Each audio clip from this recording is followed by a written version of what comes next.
I'm Jake Burdick, a master's student in the GPHS. And I'm Scott Pehan, PhD student in the GPHS as well. So Ken Kesey puts together a brilliant scene in the opening pages of his magnum opus, Sometimes a Great Notion, which describes humans' long-standing frustrations with rivers behaving poorly. In the story, a single house from early settlement remains unclaimed by an erosive Wakanda Aga River by forking together its own ramparts against fluvial process with railroad ties, burlap bags of cement, and bent irrigation pipe. In response to our own fluvial challenges, for better or for worse, we have erected much more sophisticated infrastructure to defend ourselves against flows and droughts. Our final speaker for the Water Vision series, Dr. Gordon Grant, has spent considerable time examining how river infrastructure and their consequent removal affects stream systems. His work extends well beyond the confines of the channel as well. He claims he maintains his ability to think clearly by playing the bluegrass banjo. He plays in a band called Cheatgrass, as in you can't get rid of him. It's a band name I find all too amusing. With this in mind, he understands the demands placed on those seeking to become professional water or science nerds, and urges we continue tending to our other pleasures as well. Dr. Grant put out an elegantly written and digestible paper in an AGU special issue in support of the 2017 March for Science, titled The Frontier Beneath Our Feet, which speaks to the heart of this seminar series. What are the big ideas and questions we face in the hydrologic sciences? The questions he puts forward in the Frontier piece are the state of his curiosity after decades of pursuing earlier, seemingly simple questions with complicated answers, like, why does this river flow as it does? In many senses, he is still pursuing the answers to those initial questions and has traced water back up the channel through dams, soils, roots, and plants, all with the goal of finding truth, or seeing rivers as they are, an ambition inspired from literary sources such as Kesey and a world-class academic tutelage. This pursuit of truth in science started his day as an undergraduate at the University of Oregon, where he graduated with a degree in biology with honors. However, soon after he came to the light, and by soon I mean over the next decade, as he guided river rafting tours in the western US, becoming more aware and in tune with the complexities of rivers and the surrounding landscape as the years passed. This drove a curiosity that led him to enroll in a PhD in geography and environmental engineering at Johns Hopkins University under the supervision of a pillar in our field, Reds Woolman. This is fitting because Gordon has since become a pillar himself. Recipient of the Secretary of Agriculture Award for Superior Science, the U.S. Forest Service Chiefs Award for Excellence, he's a fellow of the Geologic Society of America and the American Geophysical Union. He also serves on the board of directors for CWASI, a chair of the National Steering Committee for the NSF-sponsored Critical Zone Observatory. Gordon has published hundreds of papers, a number of book chapters, all of which have amassed nearly 8,000 citations. Need I say more? Through his eclectic writing style and tremendous titles, as you will see here in a minute, he has inspired a generation of hydrologists and geomorphologists to press onward in our understanding of the natural world. And he has set out an academic onslaught of over 20 students, of which I am fortunate enough to be a part of. But I will leave you with his remarks to the AGU hydrology section as he was appointed fellow in 2016. Hydrology sits at a fortuitous confluence of insight, interest, and tools, and above all else, critical questions that must be answered if the global community is to survive and prosper in the years ahead. Go deep, young hydrologist, go deep. Please join me in welcoming Dr. Gordon Grant.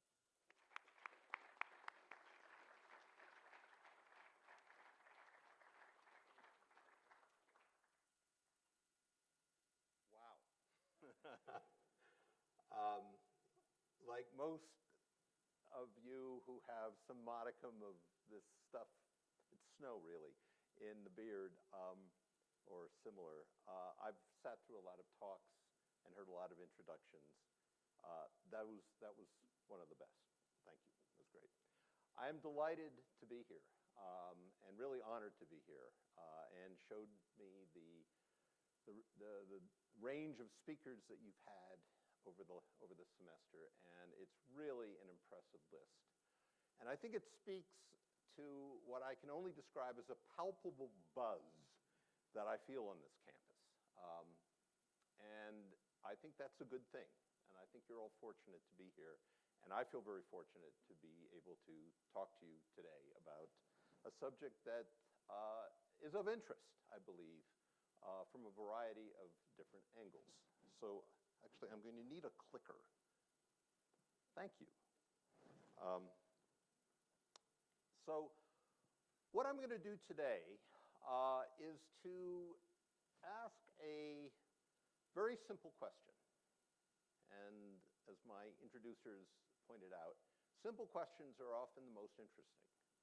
What have we learned from what is now, I think, at least a 2 or if not more decade history of taking dams off of rivers? And in so doing, well, first, I'm going to be emphasizing only one aspect of that. And so I will sort of wave my hands in a not very sophisticated way at some of the ecological issues that are sort of resident in this arena. But I'm primarily going to talk about how do rivers respond to the removal of dams, in some cases that have sat there a long time on their banks. The second thing I want to point out is that I am drawing on an enormous body of work, of which my work is only a tiny bit. So this should be seen as an effort to sort of bring together some disparate threads that a lot of other people, some of whose names are up there, and I'll mention towards the end where some of this work can be found. But that's where we're going, and so hang on. I start with the not terribly profound observation that there are a lot of dams out there. And this is Shidi Ara's a Japanese scientist who put together a global database of, quote, largish dams. And people have all kinds of definitions for what's a small dam, a large dam. Let's not concern ourselves. I'll give you some definitions. But these are relatively large structures. And what jumps out, and this is basically a timeline taking you from, it repeats, from about the early 1900s all the way through 2000. What jumps out at you is that there are some dam-rich and dam-poor countries out there. And some surprises. I mean, South Africa, who knew? Australia, who knew? But obviously, there are parts of the global landscape. And these have had a profound effect on the world's rivers, on the sediment fluxes that are being delivered to the oceans, on the way ecological systems are functioning. All of this over the last 100+ years. I'm not going to be able to talk really very much about the global effects of dams. That's a whole nother, you'll have to invite me back. But, and if you go to this country, you see the same sort of thing. That's now not just large dams, that's an inventory from the National Inventory of Dams, where someone's actually trying to keep track of it, of all structures that are more than about 5 meters or so high. But the key piece here is that there are a lot of dams out there, and it turns out that most of them are small. There's a technical term, they're referred to as LDDs, or little dinky dams, and that's what most of the dam landscape looks like. And so that idea that dams come in different flavors, sort of the jumbo, the medium size, and the small size, is a theme that I'm going to come back to, because a lot of the response of rivers to dam removal is very much dictated by whether you're dealing with a small, big, or largish dam. And I'm not going to get too concerned with exactly what the distinctions are. But I do want to point out a couple things about why it's important. Before I do that, I want to just remind us that our relationship with dams is a curious one. It's certainly a very long standing. The very first agriculturalists had to think about how to get water to crops, and they invariably found ways of diverting it, largely through constructions of obstructions, which we call dams. The history of dams, goes back literally millennia. In the more recent past, we have the history. This is a mural from the Coit Tower in San Francisco. Some of you may have been there. And you'll see, it's sometimes a little hard to see, that's Shasta Dam. This was done, as you may recall, as a part of the WPA, and it's sort of there's socialistic themes lurking here, who knew? And you can decide for yourself whether these people look happy or sad about the presence of the dam or anything else going on in their lives at the moment. But that's just to say that dams and the electrification of the American West and the control of nature was an intrinsic part of the settling and the development of this country. And we have other images of dams. We have images that come from, the sort of quaint and the prosaic of the old swimming hole down by the mill pond. You can buy jigsaw puzzles with dams sort of featured as iconography. And this actually shows up in some cases with dam removals because you're basically removing an antique, something that is there. This is a very big issue, as it turns out, in Europe, where entire towns may have built themselves around some very small dam, which is now woven into the very heritage of the country itself. And so removing the dam is actually removing a piece of the heritage. So that becomes one of the issues. Dams are also seen as heroic.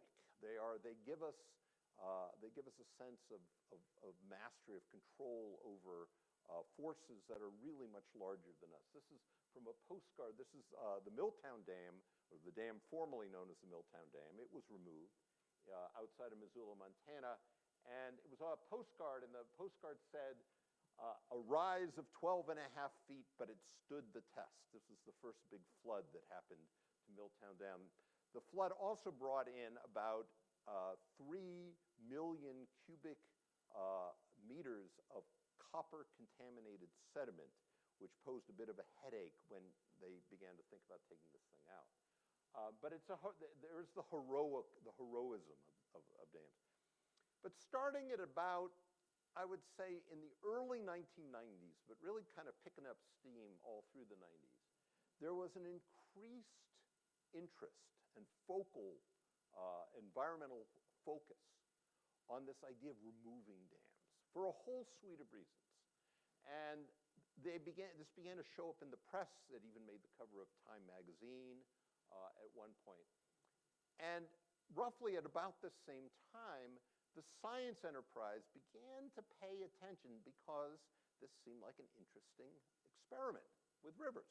What happens? We know a little bit about what happens when you put a dam on a river. What happens when you take it off? And so the motivations for this were varied. They included the fact that there were aging dams. Many of those dams that I showed in previous slides were decades, if not 50, 60, 70, 80 years old. They had used up their useful lives. They were threatening to take themselves out. And so it becomes an infrastructure problem, becomes a safety problem. And in fact, there have been stories of dams failing. And every time we get a big hurricane in the East Coast, invariably a dam or two is being threatened. So that's an issue. There was a major renegotiation of the Federal Power Act, and the relicensing of dams was broadened to include a whole suite of environmental issues that had not previously been present. That's a huge motivator. The economic issues that linger behind that turn out to be very, very large. And certainly the emergence of river restoration as a widely viewed and widely practiced public good is another piece of the puzzle. The Endangered Species Act, the fact that fish runs were being threatened. I mean, the very first real challenge around the Endangered Species Act involved the snail darter and the Tellico Dam in Tennessee. So this is embedded in a lot of the recent environmental history of this country. And so you began to see efforts and sort of a burgeoning interest. Here, Earth First unfurled a crack in the Glen Canyon Dam that was made out of plastic. Here, Bruce Babbitt, the former Secretary of the Interior, is swinging his sledgehammer against a dam in Maine, in North Carolina, I apologize. And so part of the dam removal motivation was that it expressed our good intentions towards the environment. And I think that sort of symbolism is not a trivial piece of the equation. So all these things are coming together, and dams are starting to come out. And that So you're seeing here on the left a bar chart that shows dam construction, which really peaked in the 50s, 60s, and part of the 70s. And I think if you did the math on it, someone was saying they built a new dam every 8 minutes or something like that.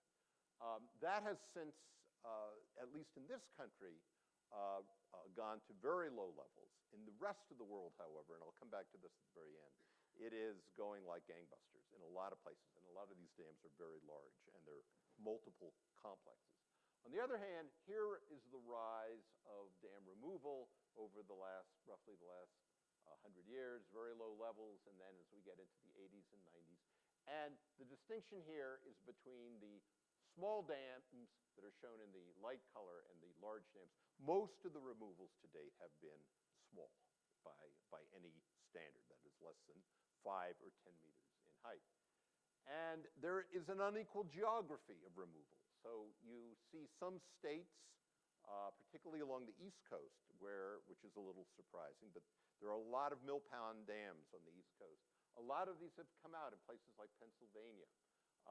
You see the West Coast represented, and you see very few removals, with the exception of the upper Midwest, in, for example, the Southwest. And this has implications for what we know and what we don't know about dam removals. We haven't seen it in a lot of different geographies, but we have seen it enough in the geographies on the East and West Coast and the Midwest to be able to derive some findings from it. The way I got interested in dam removal was not through the policy window, but because, as I was explaining to somebody today, scientifically, I am a crass opportunist. And what my modus operandi has always been to try to find places where people are doing full-on field experiments for other reasons, and to try to bring up a scientific enterprise, in a sense, using opportunities as experiments. And that was really my entree into dam removal. I was just fascinated by this idea of what will the river do? And there was a whole suite of scientific gatherings starting at about 1999, extending through about 2005. I would guess every scientific organization that had any stake at all in dam removal had at least one session at one national meeting about it. And it was a little comical because nobody had taken any, there hadn't been that many removals. So we didn't have any data, but we had a lot of speculation. And of course, that in science, that's enough to have a good discussion. And so the questions became, well, what's going to happen upstream? What's going to happen downstream? How is it going to affect the ecology? What's coupled to what? And the fundamental aspect of this whole problem is what made it attractive and interesting is that it's a coupled problem. That is, what happens when you take a dam off a river, at least with respect to the sediment, what happens upstream, the rate at which sediment is removed, the style of removal, the time scales of removal, all drive what's going to happen downstream. Where does that sediment go? What does it do when it gets there? How does it affect organisms that are trying to either migrate or just live in the river system? How does it affect all kinds of other things like water quality and temperature and such? These were the questions that people were posing, but there was very little data to support it. So, but since then, we've been very fortunate to have a suite of dams that, through both careful planning, but more often than not, pure serendipity, end up having major science efforts attached to them. And I'll talk a little bit about that because it's kind of an object lesson in how do we do science, sort of fortuitous experiment science. How do you capitalize on these things? People are taking the dams off for the whole set of reasons that I went through previously. So I'm not going to go through all of these, but I'm just going to point out that at least in my region in the Pacific Northwest, there have been a plethora of them, and they're more scheduled. And I'll talk a little bit about that in a moment. But I'm going to go through a couple of them that I think illuminate some of the key lessons that are perhaps applicable to a much larger population. At the very end of the talk, I'm going to try to step back from the whole thing and synthesize what it is we know and what have we really found out by using these examples as guides. So going back to this thing I said before, this profound statement that a big dam and a small dam are different, With respect to dam removal, there are a number of reasons, key reasons why they're different. So let's say, with respect to the questions I just posed, how fast does sediment come out, when does it come out, and so forth. There are big differences between big and small in terms of how much sediment is being stored in the reservoir. Is the reservoir completely filled with sediment, which is very typical for small dams, or is it only partially filled with sediment, as it is the case for most large reservoirs? There can potentially be large differences in the character of that sediment. Is it fine-grained? Is it coarse? Is it a mixture of fine and coarse? Has it been sorted by a delta into different sort of stratigraphic units? And then a third aspect that drives this is, how is the dam taken out? It's a lot easier to take a small dam out in what is called a blow-and-go scenario versus a large one where you have to bring it down in stages. And that imposes very different dynamics on the system. So, for example, in the case of small dams, I'm again using an arbitrary definition. Small dams, 15 meters high, maybe storing sediment on the order of a couple thousand, a couple tens of thousands of cubic meters. The reservoirs are often completely filled, and again, these are typically removed all at once, blow and go. The large dams store far more sediment. It can be millions or even tens of millions of cubic meters stored behind dams. They are removed in stages, and that imposes a particular dynamic, as I'll show you in a moment. So if we take just a simple cartoon version of a small dam removal, that a small dam in this case that is completely filled with sediment, what happens to the pile of sediment upstream in this case? And if you take the dam off, you create what's called a nick point, which is a very high energy zone of erosion focused right where the dam was. And that nick point essentially propagates backward and consumes the sediment that is behind the dam. So it's sort of a retrogressive reverse, going upstream retrogression of a nick point. I'm going to show you some videos of what that actually looks like. That's very different than the case of a large dam, where you may have a dam down here, a large pool, which may have some fine sediment stored at the bottom, and then a large coarse delta that's working its way down into the pool. In this case, because the dams are typically big, they have to be brought down in a series of lifts or stages. And so what happens is that as you bring the dam down, the delta, because you lower the base level of the water, the delta responds by marching forward. And at the same time, fine sediment is transported into the pool. The delta continues to march forward. It leaves the levels that were recorded, the former lake level, as a series of terraces. And that is only once the dam is completely removed that sediment is released into the system. So the downstream reach first gets dosed by very fine-grained turbid water, and ultimately then by coarse sediment, that's the delta finally making it down to the dam. Now again, I'll show you some pictures of what that looks like. So very different dynamics attached to the removal of a small versus a large dam. This is just a scatter plot showing time on the x-axis, and on the y-axis is the volume of sediment stored behind these various dams. So you can see that in the early dams were almost all in this, what I will call the small dam category.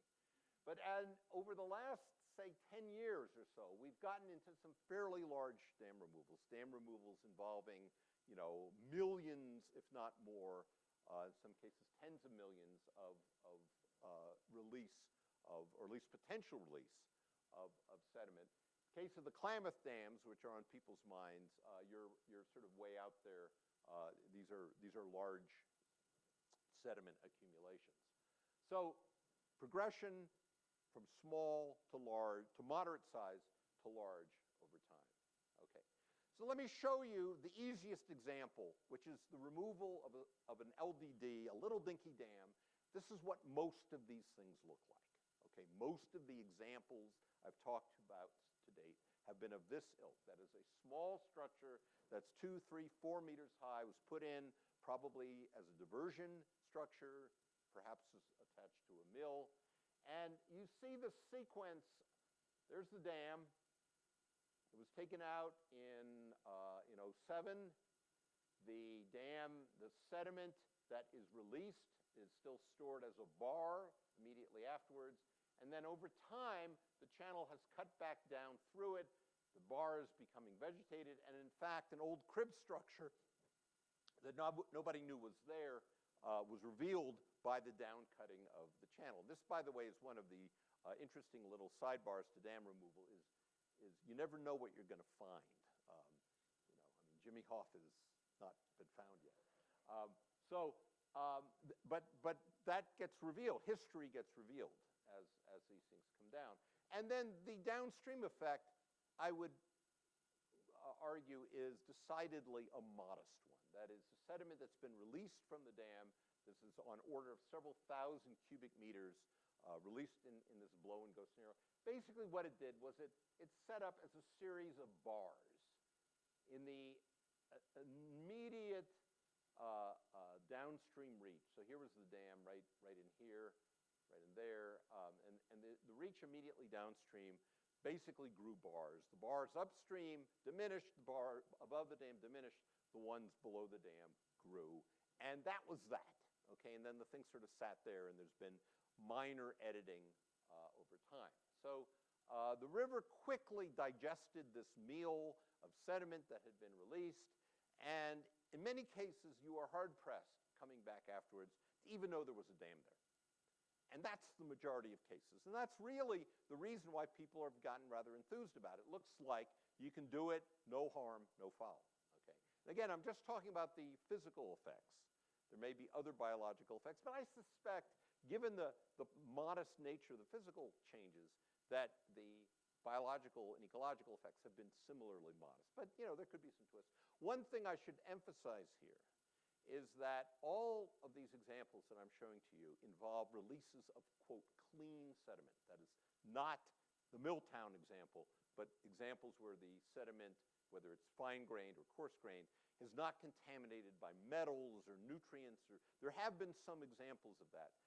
You get a very different story if there is release of contaminated sediment. And in fact, the poster child for when good dam removals go bad is the Fort Edwards Dam in upstate New York, which was a dam put in immediately below General Electric's a plant which was producing very large quantities of PCBs. And all these PCBs were being stored behind the Fort Edwards Dam. I don't think they looked. They took the dam down, and they took a contained contaminant problem and turned it into the largest Superfund site on the East Coast, which was the entire harbor of New York City. So the contaminants are a whole nother ball of wax, but I'm not going to really emphasize that. Okay. So that's the little dinky dam removal. What have we learned, though, if we step back and start looking at larger systems which have had larger dams, typically for longer periods, and what can we extract from at least some recent history in there? And I'm going to emphasize, this is the one dam that I spent the most time studying.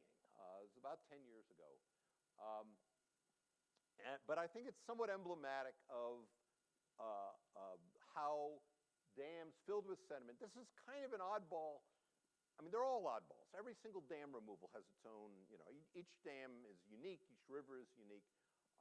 That's part of the challenge of trying to extract common lessons, is that there's a lot of anecdotal stuff that goes with all of this. But this one, I think, has some interesting lessons to share. This was about a 15-meter high structure, about 50 meters wide. It was a diversion dam put in by Portland General Electric in the early teens of the 1900s.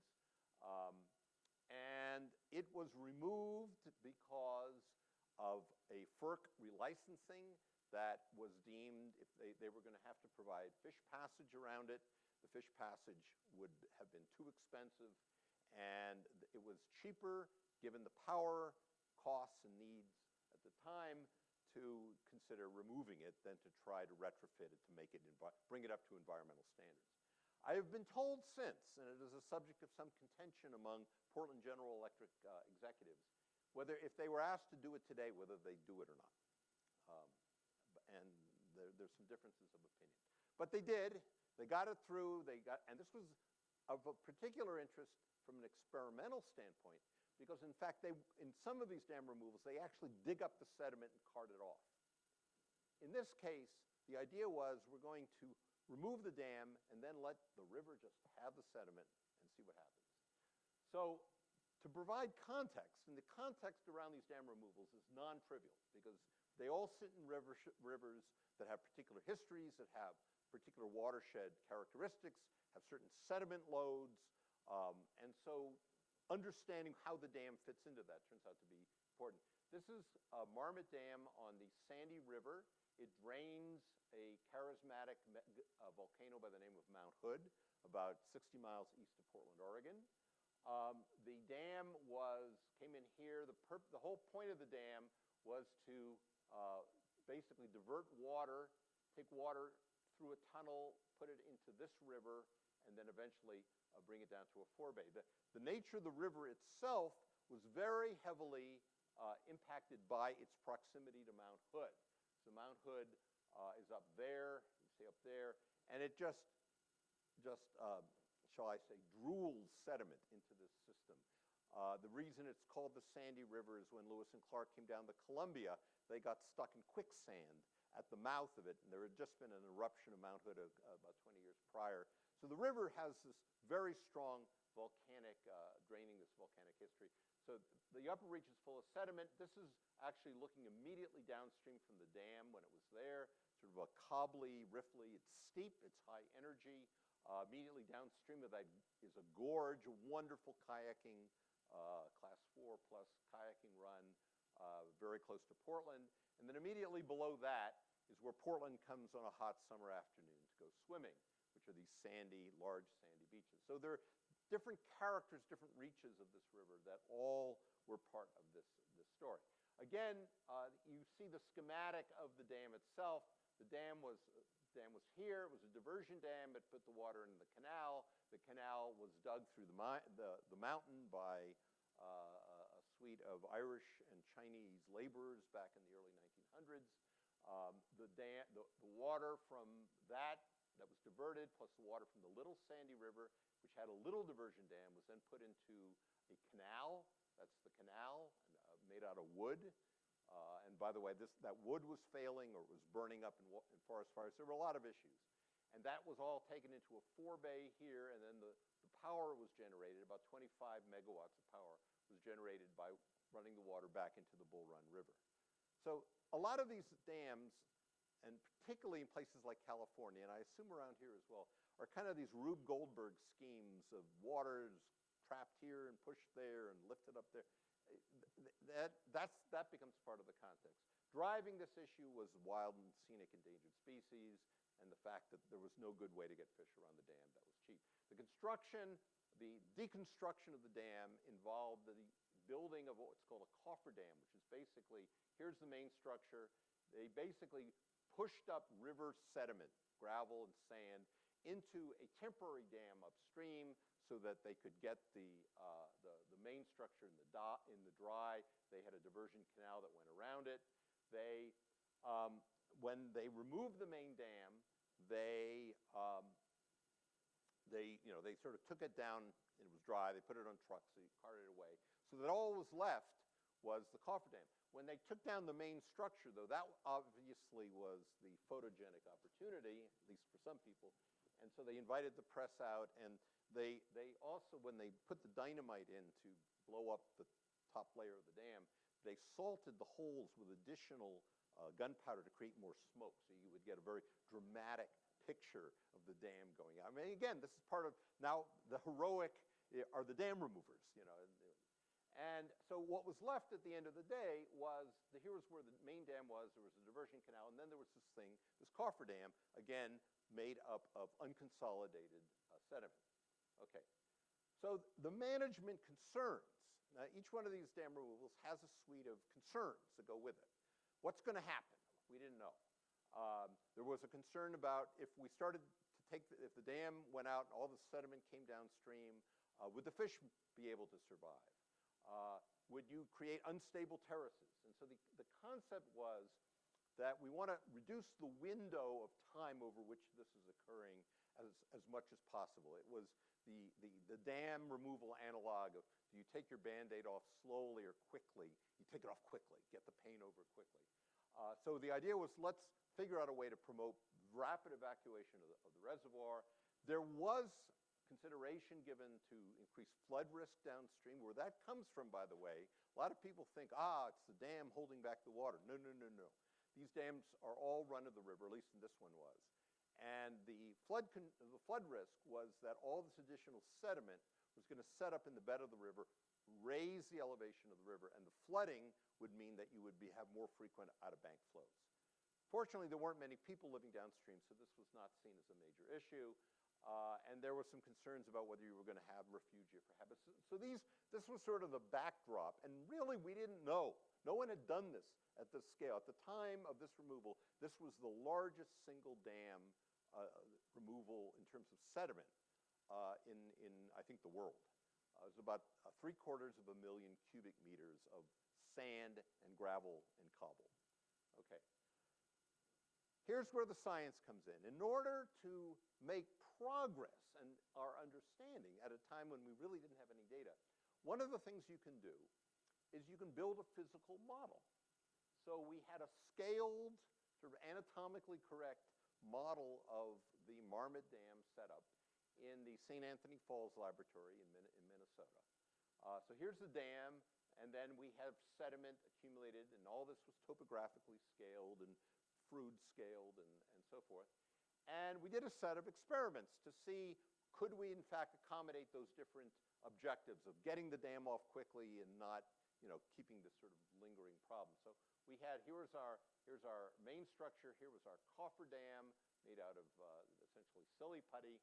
And we ran a series of experiments where we allowed the silly putty to fail. And you see that development of what I called before in that slide sequence, a nick point. That is a zone of very rapidly upstream migrating erosion that moves very quickly. Over the course of several minutes, it would move upstream. And so we found some things. We found, for example, if we put the notch over on the left side versus the right side, we get different results. And I don't want to belabor that. But the key thing and the interesting thing was that the Flume experiments gave us a couple of insights. One is it suggested that there was a better position to put the notch, which is, turned out is the one they used when they notched. The idea was to notch that cofferdam. And the second was the experiments predicted that erosion would happen very quickly. And we sort of thought that, but we didn't really know how quickly. So anyways, I'm now going to show you what the sequence looked like when they took this dam down. So this was Andy on this was actually a forklift, which what happened is the river started to come up. They didn't know when they were going to take this thing out. They were going to let weather do it. The weather came up quickly, a little too quickly. They lost a bridge and access. The only machinery they could get on the dam was a forklift, and Andy drove the forklift and had the day of his life. So he scratches a hole about 5 o'clock p.m., and this is the flow and the condition on the day that the dam, now in this case the cofferdam, is coming out. And the flow was very modest. This was not a flood. This was just a rainstorm in October in Oregon. And this is what the face of the dam looked like. Now I'm going to show you a video. It's going to go by pretty quickly. So just keep in mind, you're looking upstream at the dam, and you're going to start seeing seepage on the face itself. What they'd used a set of pumps to keep water from seeping through the structure, and in which case the thing would have failed months prior. They turned off the pumps.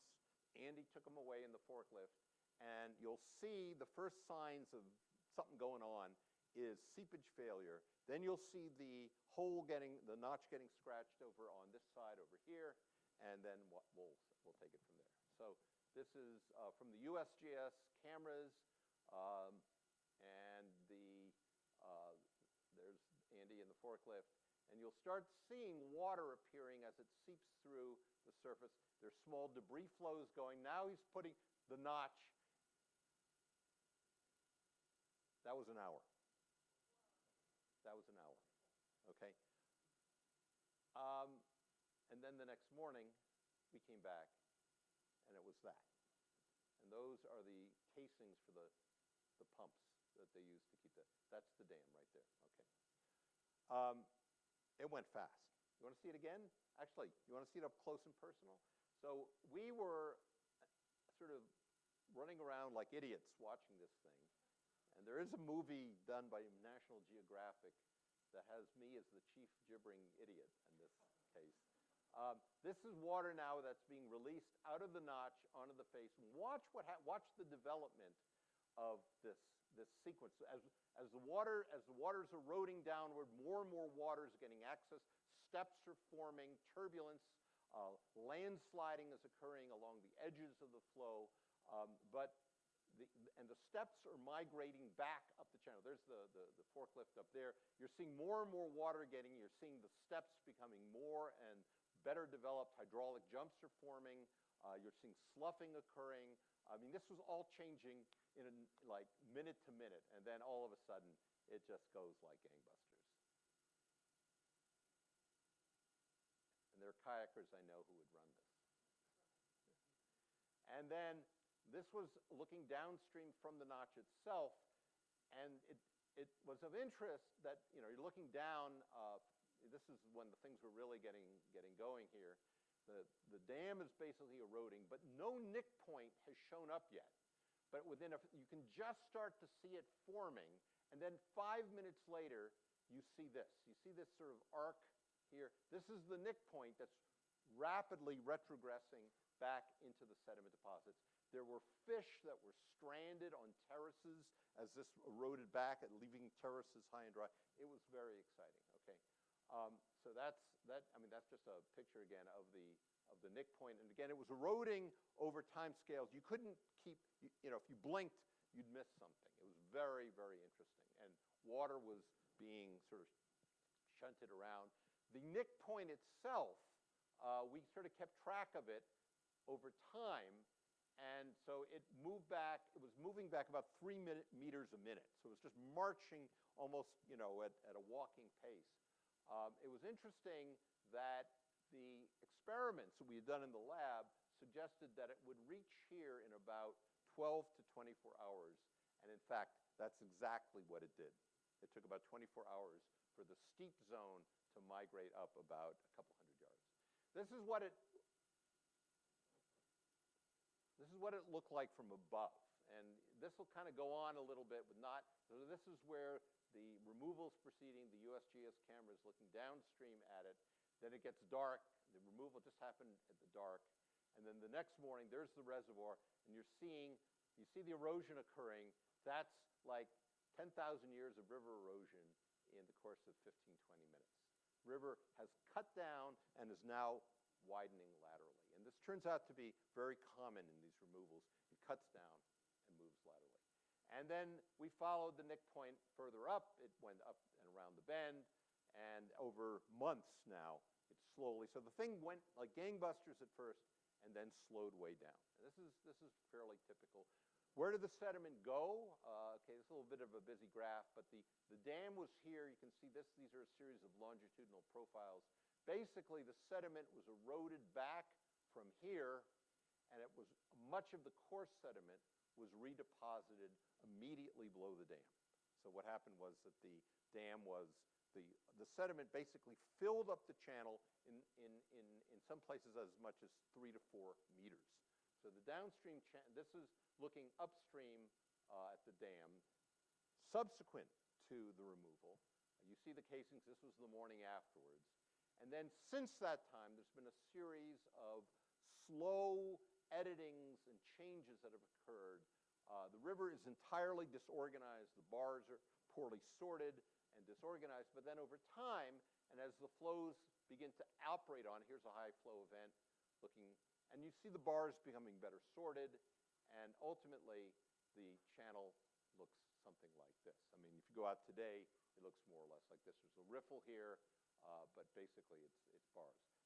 All of this happened, the very first years of change happened with virtually no big flows. I mean, the first big flows we had were over a year after the removal. And it spoke to something important, which is that the flows themselves don't seem to have make a lot of difference. There's so much energy in the system because of the Nick Point development that the erosion occurs irrespective of whether you have high flows or low flows. This is the same scene looking downstream. This is before the removal. Keep your eye on the red dot right here. Ignore the van. It did not get buried. This is immediately after, the morning after the removal. The channel bed has come up, as I say, about 3 to 4 meters. You're seeing standing waves in here. Very poorly organized bar forms. This is about a month later. Again, poorly organized. By about Christmas time, the bars are becoming more organized. You're getting water over the top. The bars are becoming sorted, and that's pretty much the way it looks today. Okay. So a coalition of the willing, and this was a whole bunch of people from different agencies, got together to study this. And I'm showing you the results of some of those studies.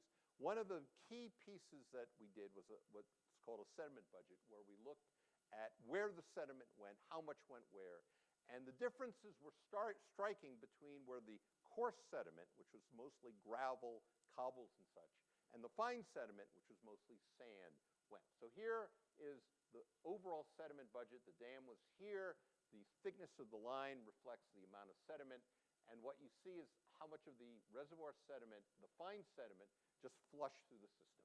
It went down to those beaches that I showed you where Portland swims, and eventually, and rather quickly, I suspect, made it to the Columbia River. The coarse sediment, the gravel and the cobbles, is what I showed you before as having filled up the bed, and it more or less stayed there. So the fate of fine versus coarse sediment is quite different. We had some numerical models going into this, courtesy of Gary Parker and his student Yantao Sui, that were making predictions about where sediment would go. And they saw this distinction as important between fine and coarse, and they pretty much got it right. The models basically, the numerical models, basically predicted that there would be, so this is the dam here, that all the sand would basically migrate out very quickly. They also predicted that the coarse sediment would be eroded, but here was an interesting case where the models predicted that this would be occurring over a time scale of years. And we basically saw what the model was predicting is year 5 erosion of the reservoir deposits in about 3 months. So the take-home lesson was the numerical models got the geography right, the location of deposition right, and the dynamics right, but they got the timescales off. And I think that's an interesting point. All right, switching dams here. I'm going to go through this pretty quickly because I want to get to the end, which is where we bring all this together.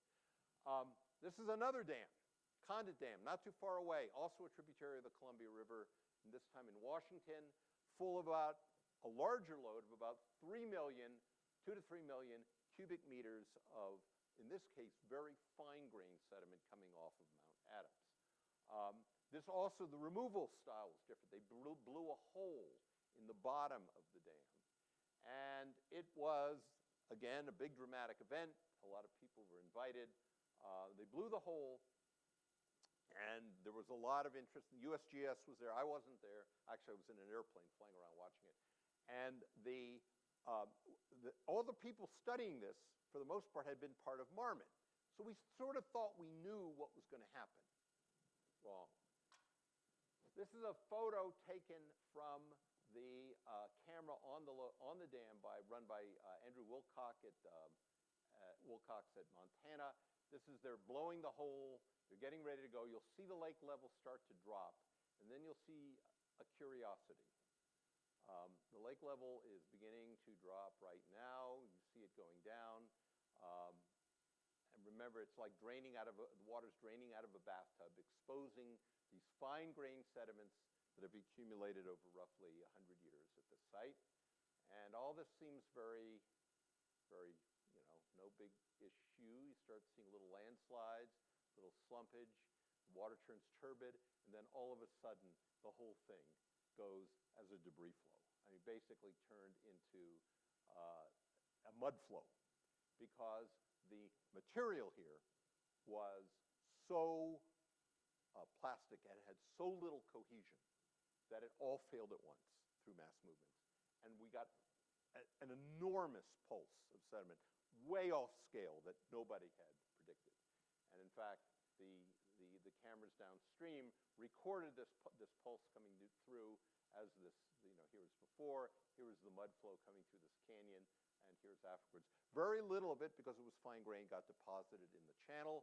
Most of it made its way to the Columbia, where it created this very large plume of fine-grained sediment coming out. Okay. There were other things that happened. The reservoir, because the reservoir failed so rapidly, a series of gullies developed. Homeowners who had been told that they would be trading in a lake view for a river view discovered that they were getting a gully view because the gullies were migrating back into their houses. This made the lawyers happy, but nobody else. A third example, and then this will be my final example, is a much larger. So I've shown you some sort of modest size, but with some fairly large volumes. This is probably the crown jewel of dam removal, at least to date. This is the Elwha system in the Olympic Peninsula of Washington. There are 2 dams on the Elwha. These dams were put in. They are immediately downstream of Olympic National Park. The removal of these dams would basically allow salmon to migrate happily out of the Juan de Fuca Strait directly into the park. It was kind of a gold standard dam removal in terms of the land use and the anticipation. The 2 dams, one was an arch structure that was about almost 100 meters high, 70 meters high, and above a canyon. This is what it looked like after the removal. The lower dam, so that was the upper dam that had most of the sediment behind it. A lower dam, which had actually gone in first, was the Elwha Dam itself. It was a sort of odd-looking structure downstream. Here it is after the removal. So 2 dams in sequence in the system, both taken out, releasing all the sediment, mostly sand, gravel, and as it turns out, a fair amount of silt and wood downstream. Now, this was a different kind and style of dam removal than we had seen previously. And again, we went to the lab in St. Anthony Falls, Minnesota, where a graduate student of mine did a series of experiments looking at how the rate of dam removal. This, remember, was a big dam, so it had to come down in stages. The question is, how fast should you take the dam down? And the concern was, if you took the dam down too quickly, you were going to leave a whole set of very unstable high terraces up here, which would just continue to fail and essentially bleed sediment into the system. So there was an idea that the only knob you could really turn in this removal was the rate at which you took the dam down. So he did a series of experiments, and it turned out these experiments were very useful and very enlightening. We were able to build a delta. This, again, anatomically scaled. The dam is down here off screen. This is sediment being fed in. You see those terraces, and if you remember back, if you harken back to that little cartoony model of what happens when you take a partially filled sediment-filled dam down, this is exactly what we're seeing. Each one of these stages here represents a lift, and he was able to sort of take the dam in a series of horizontal lifts. Each time you take that out, you re-energize the system, you lower the base level, the delta progrades and builds a new delta in front of the old delta, and this thing just marches its way down. This turned out to be very, very analogous to what actually happened. This is the sequence of events for Glines Canyon looking upstream. This is early after the first lift has come out. You see the sediment sort of migrating its way downstream towards the camera. And what that is as again, just because of the base level. There were a whole set of things that happened that nobody anticipated. There was a lot of wood and organic debris that had been stored in the sediment. All of this came down and was released. The city of Port Angeles had just built themselves a spanking new water treatment facility, in part to sort of mitigate the effects of this removal. The wood and floating debris just brought this facility to its knees. Again, the lawyers are happy, no one else was. This is basically showing the sequence of events both upstream. Remember, there are two, this is Lake Mills, this is the upstream dam, the large one. So red is blue, red is erosion, red is deposition, blue, got that wrong. Red is erosion, blue is deposition. This is the time series of erosion that's occurring upstream. This is the deposition that's occurring in the downstream river downstream. So this is, again, Lake Mills, Lake Elwha below it. And so you see where most of the sediment is coming out from, and it's happening very quickly. That's another, it's happening basically, in this case, time scale of months, as opposed to hours to days, as we saw in the previous one. And the kinds of channel changes that are occurring, a lot more changes in the upstream reach, much fewer in the downstream reach, because that coarse sediment is migrating through the system, and most of it is filling up pools and riffles in this upstream reach. So that's sort of the lessons that have come out. There have been a number of synthesis papers. So, and, oh, by the way, the fish came back. And I should have been repeating that with each one of these. The fish came back, because every time we've taken the dam down, the fish have come back. It's not always the same fish. It's not always the same species, because in some cases the dams actually divide wild stocks from native stocks from non-native stocks.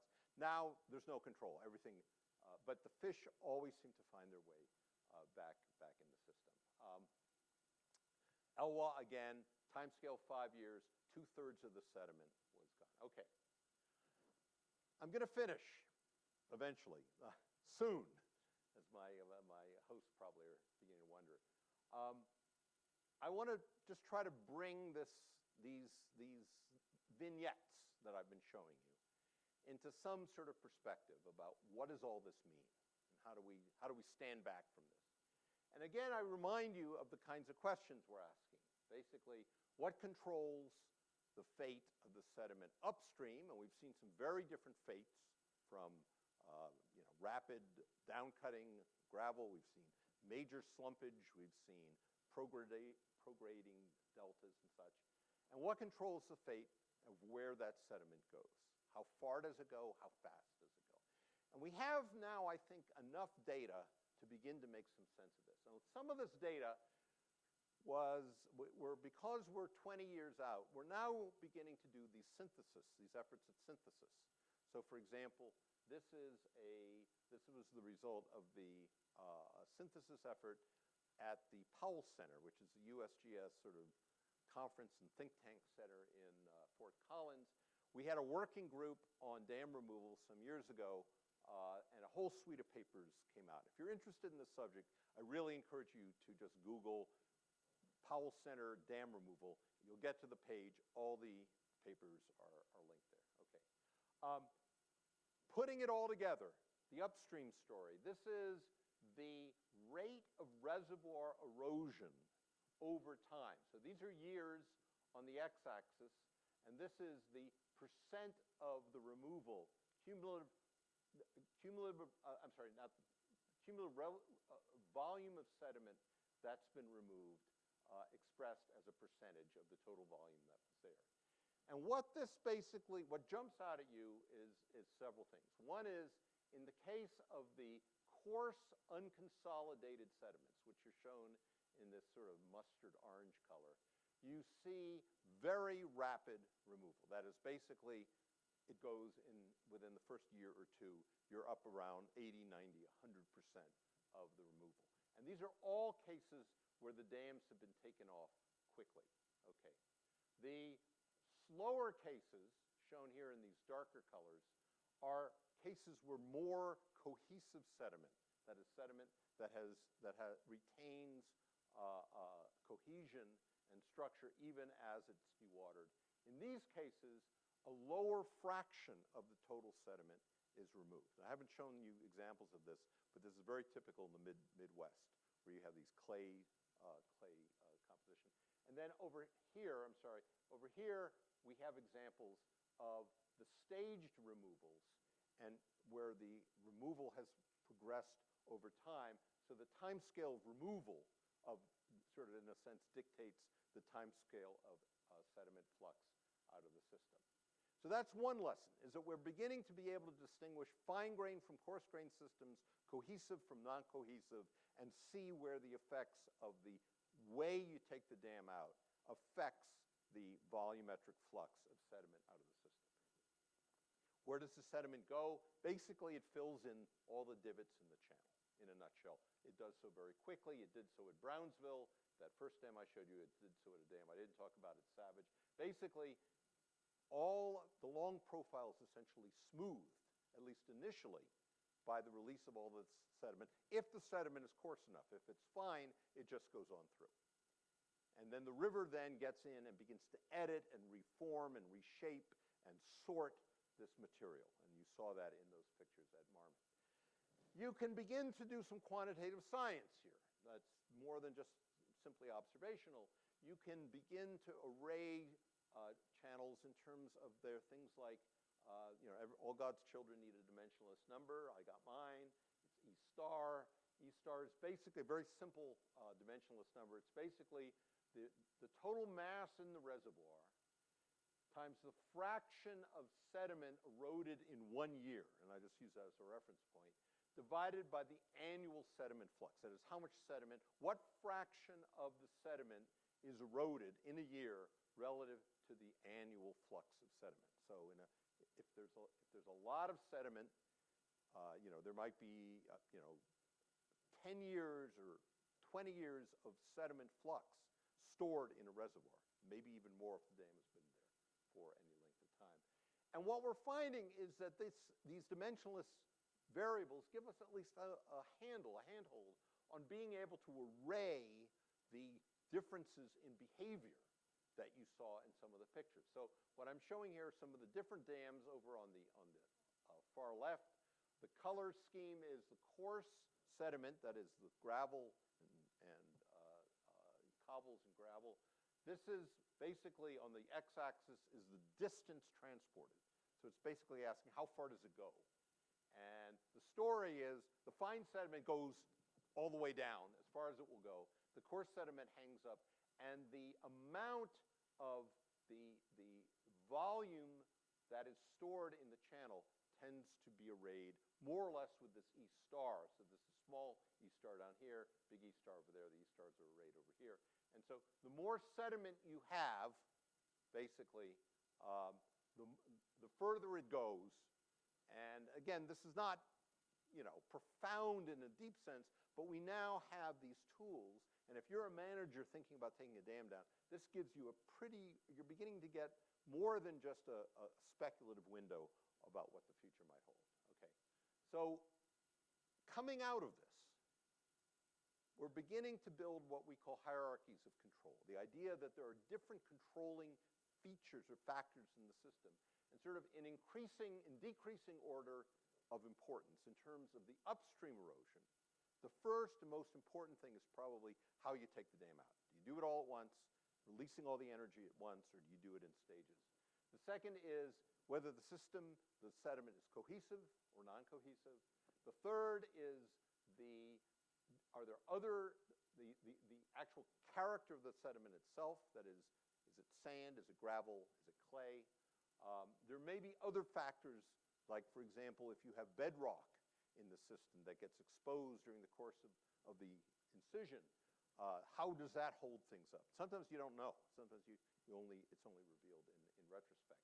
And the sequencing of flows, I don't think, it matters a little bit, but it doesn't matter a lot. And that was the Marmot case. The character of the downstream response, the hierarchy seems to be very strongly dictated by the grain size of the sediment release. Are you dealing with fine sediment? It goes down very fast out of the system or to the next system. The coarse sediment tends to stick around. The overall volume of sediment, of course, is important. That's what that E star was trying to get. And then other factors such as the character of the channel itself, its morphology, its slope, are all sort of subsets within that, or affect where sediment gets stored. So these sort of hierarchies of control, I think, are, I'm listing them here, in sort of qualitative terms, but I think there's data that supports these.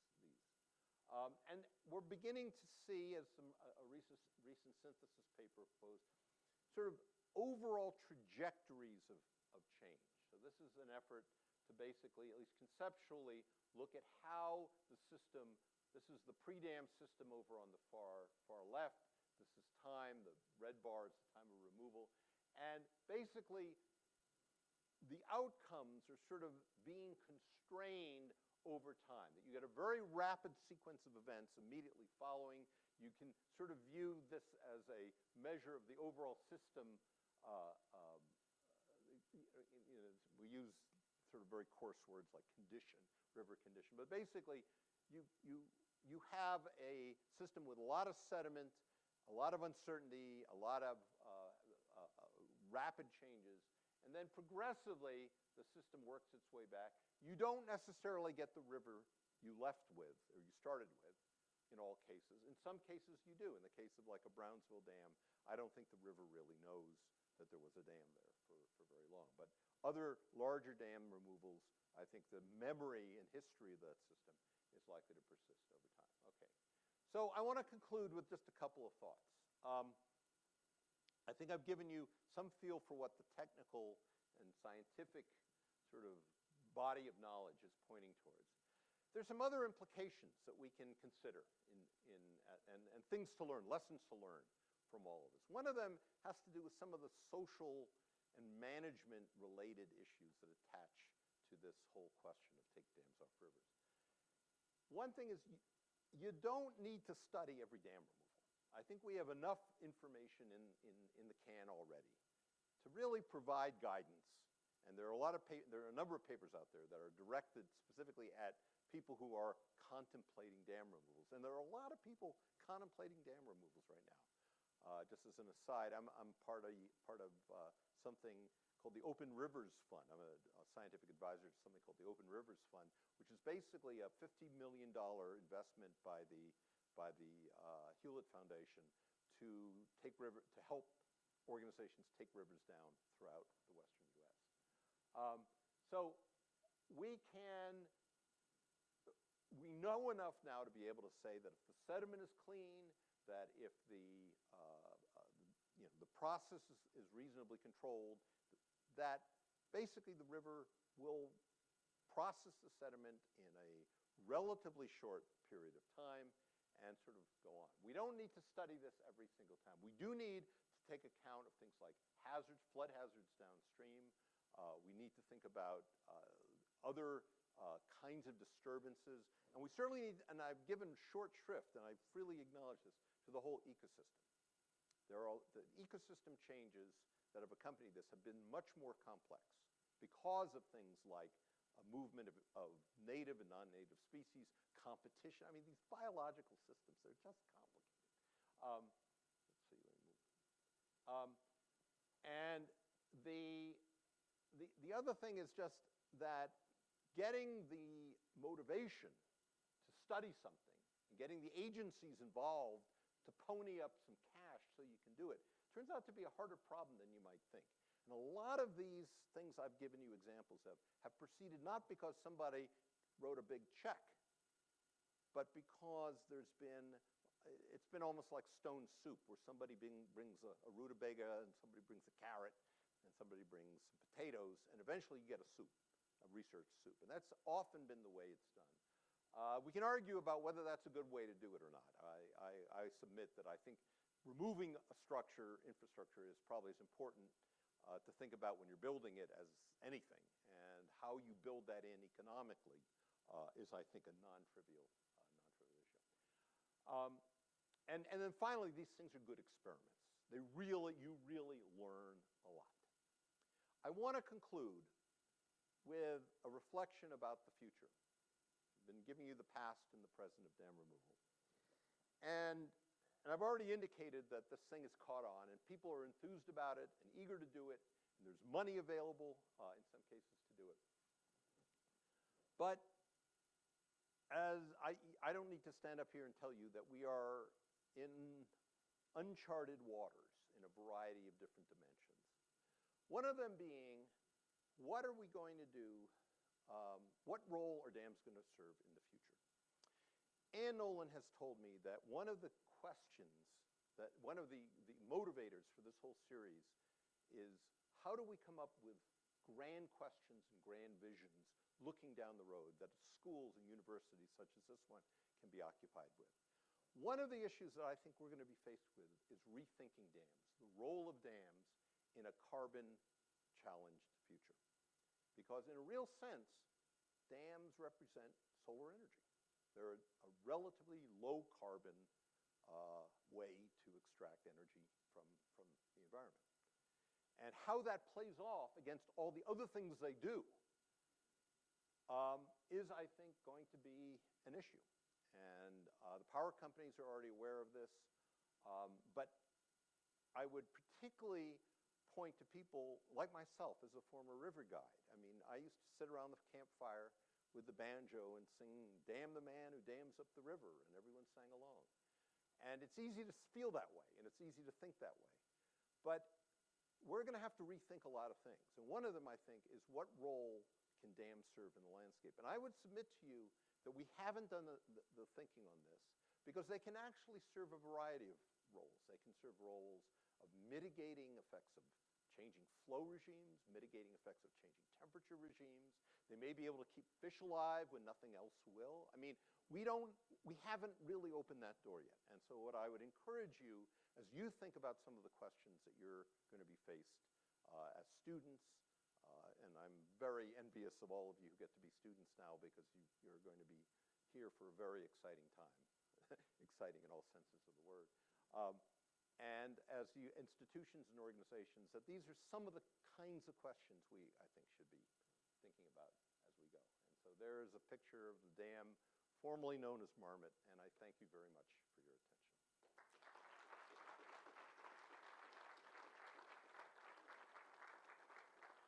Thank you for your talk. That was awesome. I'm a huge proponent of removing all these little dams. But there's a couple times where you said, we did this and it made the lawyers happy. And I was wondering if there's any takeaways that we can take away from to improve our removal of these dams. I always get in trouble for my glib comments. I always get in trouble.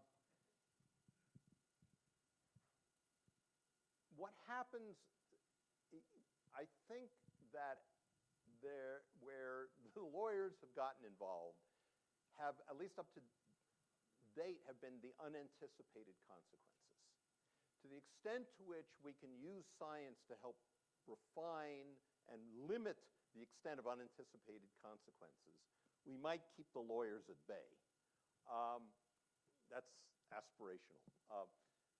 Not that I'm opposed to lawyers, but the challenge is that, going back to the very first opening slides, our relationships around these dams are complex. And not everyone likes to take them down. And some people think they should just be left alone.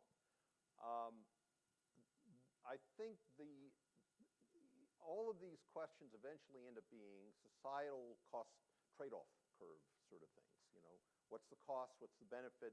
What's the chance of unforeseen consequences? What's the uncertainty attached to all of that? And I think the role of science here is to help constrain that discussion as much as possible. I think we'll always have lawyers, at least in this country. So I don't know, I didn't really answer your question, but I sort of riffed on it. So Gordon? Yeah.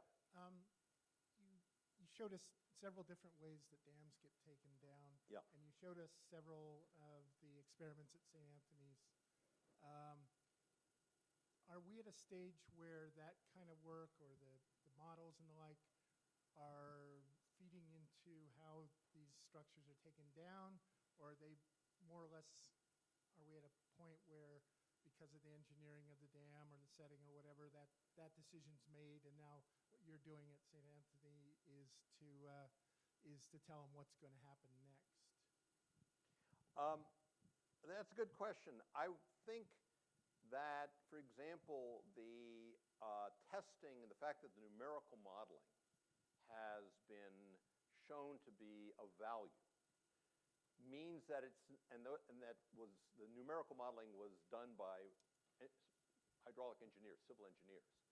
That's being woven into the fabric of like best standards, best practice, which engineers are very keen to follow. So to that extent, that kind of, there is a direct handoff there. I think the lore and the examples and then the synthesis is also being fed directly through a variety of mechanisms into people who are planning to do it. And you saw here, I mean, the decisions about where to notch and so forth, I mean, sort of, tactical decisions are also being driven in part by the science. I didn't emphasize the ELWA also used the physical models to make some choices about how they were going to set the thing up. So it's an interesting environment where there's a clear handoff occurring between the science and the engineers, sort of and the theory, and the actual practitioners and the doing. And there's been feedback accordingly. So it's a kind of nice model of that. I suspect that at the end of the day, the motivations to take dams can in a sense supersede some of that. So we may see some different kinds of examples in the future.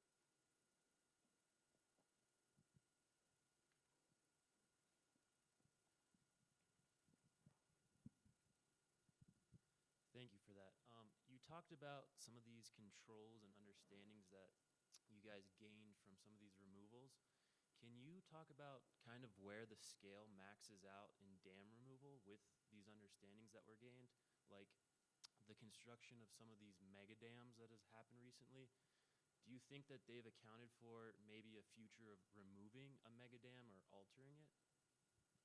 I can almost categorically say, and I don't know it in any deep way, that there's been virtually no thinking about how to take Three Gorges down or any of the Cambodian, the Mekong dams. I mean, the dam constructions that are going on right now are being driven almost exclusively by, we need a dam. And we can argue about what the need is and who the we is in this case.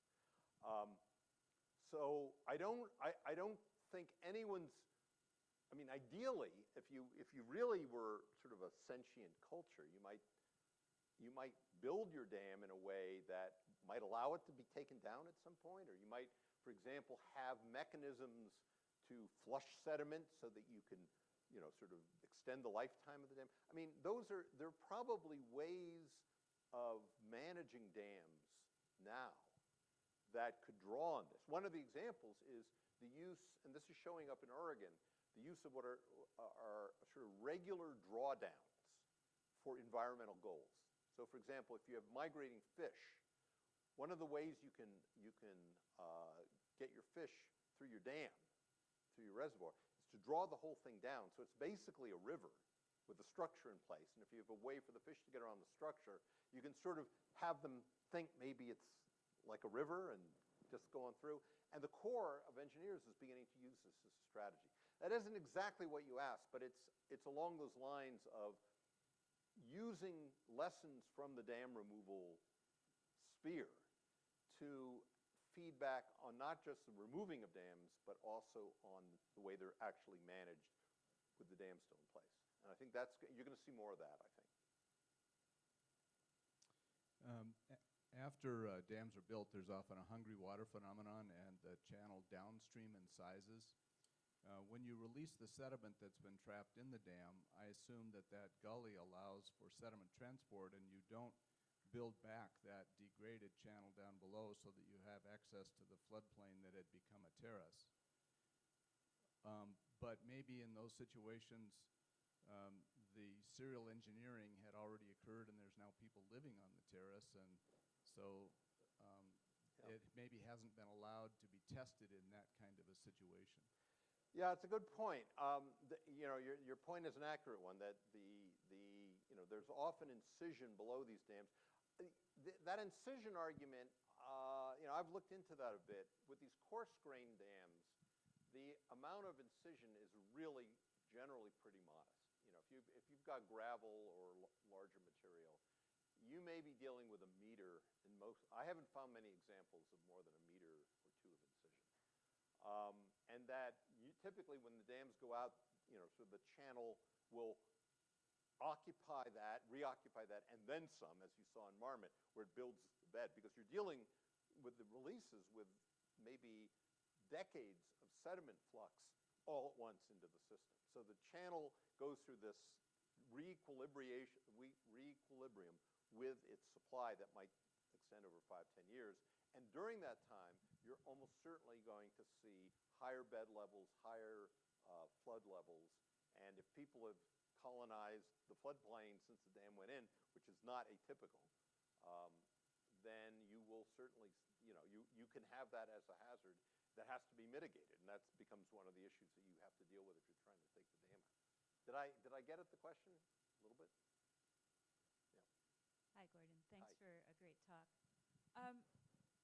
You learned a lot. You and your colleagues learned a lot through these real-life experiments. But the students who are here now and coming along in all the other hydrologic sciences programs can benefit from what was learned. But what's the knowledge and the skills that you think are important then for these students to be gaining now to continue this process of understanding the impacts of dam removal? Not to say that you were winging it, but We were winging it, absolutely, absolutely. but there's a lot to be learned from that, and I think we as educators and program directors can help our students along the way to prepare for these kind of opportunistic experiments. Well, the first and foremost thing to have is curiosity. And for me, my curiosity in these matters extends back to when I was about 4 years old and on a beach in Woods Hole, and there was a shower and there was an ocean, and if you built the right number of dams and the right number, and you held the shower on, you could fill up enough water at the shower to make it to the ocean. And that usually happened one time a summer, but it involved all the kids on the beach in the engineering. And I honestly believe some switch got flipped there. So one of the things you should, above all else, the Hippocratic Oath is do no harm. I would say the university oath should be, do not intrude on native curiosity. Curiosity is huge. And directly attached to curiosity is the desire to play. And I encourage, and that's why these flume experiments are so much fun. It's because they're basically sort of organized, systematic, rigorous play. Please don't tell my colleagues at St. Anthony Falls, but most of them would agree with it. Actually, most of them would agree with it, that it's a kind of structured play. But beyond all that, what you saw in the talk, the skill sets encompass a number of different things. They encompass, first and foremost, I'd say, observation. And a lot of these fortuitous experiments where you don't know what's going to happen, just show up with a camera, a video camera, take pictures. I mean, this is one of the benefits of the modern age is everyone's got a camcorder in their pocket. But observation, particularly careful observation, is important. The building an experimental approach to things and getting some fluidity, and getting exposed to experiments, and having experiments be built into your education. And I don't mean experiments like, where you already know what's going to happen, and it's just a matter of reproducing the steps and get to the end. That's not an experiment. That's a recipe. I'm saying try things and experiment. Try to think about let's have a lab where people can really try some ideas out. And because that, I think you learn so much in that. You learn how to look, you learn how to observe, you learn how to take notes, you learn how nature works, a little bit of it. And the third thing is the numerical sphere is a wonderful arena for trying ideas out. And I am the world's worst mathematician, but I really believe in something I learned from my advisor, Red Swoolman. And maybe it was the most important lesson he taught me in graduate school. Invariably, we'd give a lecture like the one I just gave to you, and he'd shoot up his hand at the end and say, Mr. Grant, all I want to know is it a big number or a little number? And we would laugh. It was a kind of joke, but in retrospect, I think that being able to distinguish a big number from a little number is much of what science is about. And I believe if we want to be able to talk with people who have political, who are making policy, who are making decisions, and even people who are just living with rivers and themselves curious, I think a big piece of our role is helping people distinguish big numbers and little numbers.